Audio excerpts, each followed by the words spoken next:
We got a bit of breaking news for you here. Russian President Vladimir Putin has apologised to neighbouring Azerbaijan for the downing of a commercial airliner in Russian airspace, which killed 38 people. But he didn't say that Russia was responsible. Now, I'm talking, we're doing political frenemies here. We've got Tobias Ellwood and Lord Hutton with us. Just a bit of immediate response from that. Tobias, first up, are you surprised that he's acknowledged that event at all? What's your reaction to that breaking news? I think this was inevitable when it became clear that the aircraft was able to land, and it clearly wasn't a bird strike. The holes in the side of the aircraft were from some kinetic interference, and there were testimony on board because people survived. Then Putin wasn't able to then dismiss this as somehow some freak event, as he's done in the past. And the two presidents are close. President Aliyev and Putin are regional partners, and therefore he had to put his hand up and say this was a huge tragedy of air defense systems on automatic.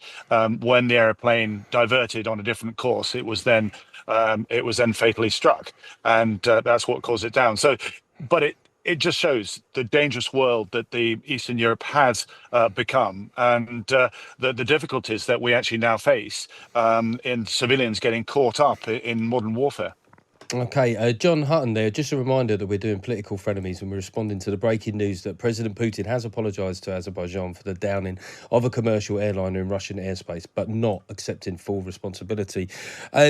John Hutton, how do you feel? Is that a fudge on his part? Is that going to be enough in terms of diplomacy with neighbouring states? Just check if we got John Hutton. I don't know. It's hard to say, Jeff, about that. I mean, I think Tobias is right that he had to fess up to what has been clear to all of us, that the Russians had brought down this aircraft. And he's trying now to salvage something of his relationship with the president of Kazakhstan. So I think it does really emphasize the point, just how difficult and dangerous times are now. And it's quite possible that, you know, small errors like this, catastrophic errors like this can really change the whole dynamic of what's going on in Europe. And it wouldn't take much, you know, when someone gets, you know, the wrong message on their signal or something happens, and you know, we could be facing really quite catastrophic consequences. So it is important to try and bring an end to the conflict in Ukraine, and we have to see what President Trump's going to do about that. I can't see how he's going to solve that crisis in 24 hours unless he strong arms the Ukrainians into some sort of surrender, which would be catastrophic, I think, for European security, because who thinks Putin is going to stop in Ukraine? He isn't. And I think we've got to be realistic about that. I hope the Europeans can step up a little bit more and do more to support Zelensky in the brave fight of the Ukrainians against this war of conquest that Putin has launched against them. Yeah, it does bring us on to our next subject here, which is looking at Trump's foreign policy in 2025 in Ukraine. President-elect Donald Trump is set to have his inauguration, of course, on the 20th of January. And many are left wondering how a second Trump administration will approach the conflict in the Middle East and Ukraine. Tobias Ellwood, I mean, this talk that has been around for a while, that Trump has pledged to end the war in 24 hours, does that make you worried? Does that indicate sort of a greater propensity to ceding ground to Russia? It feels like, does it feel like that's the only way that an end could come that quickly? Well, a couple of points here, if I may. Firstly, he made a lot of statements on his campaign trail, some of which we can dismiss straight away. 24 hours for a deal is unlikely. But we are at that point where battle fatigue is now very much the case on both sides, that the West has just simply been too risk averse for almost 3 years now in sliding across the equipment that Ukraine needed in time. And it's allowed Putin to survive.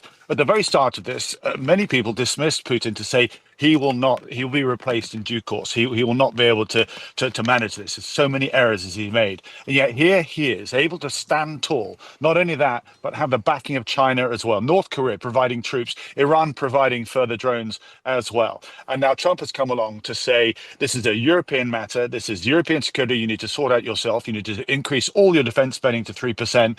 And by the way, let's strike that deal now. Otherwise, I will not participate at all. Putin will be absolutely delighted. He'll call this a victory. But for the West, it's very, very serious indeed.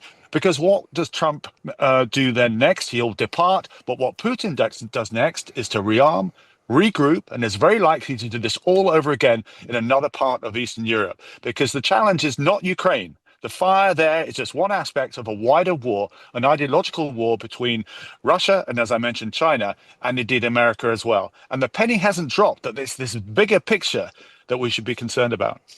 John, is this one of these areas as political frenemies where you and Tobias would be on roughly the same page? Well, I wouldn't say roughly the same page. I would say exactly the same page. I think we haven't really fully digested the significance of what Putin has done. It's part of his sort of twisted history view of where Russia sits in Europe.